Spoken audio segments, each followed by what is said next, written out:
Košický Oxford, ako Univerzitu Pavla Jozefa Šafárika mnohí volajú, sa rozhodol priblížiť svojmu anglickému menovcovi ešte viac.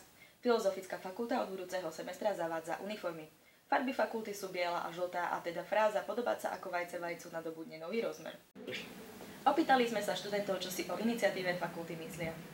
Teraz ste ma normálne rozčuli, akože ja nemienim tu teraz chodiť v uniforme ako taký šašo. To čo má toto znamená? Kde sme? V čom vidíte najväčšie negatíva uniformy ako takej? Tak budeme chodiť ako jedno vajce? Všetci? No tak určite nie. A ešte som zvedavá, v akých farbách by bola tá uniforma. Myslím si, že je to úplná hlúposť, hlavne teda na vysokej škole niečo také zaviesť. Aj keď bolo by celkom zaujímavé si pozrieť, ako chcú donútiť študentov, aby tie uniformy nosili. Nie, toto je strašné. Aké myslíš, že sú najväčšie nevýhody uniforiem? Nevýhody, tak nesmie byť biela, mala by byť nejaká taká neutrálna farba, ktorú by som nezašpinil hocičím. Od septembra je teda veľká šanca, že budete vyzerať takto.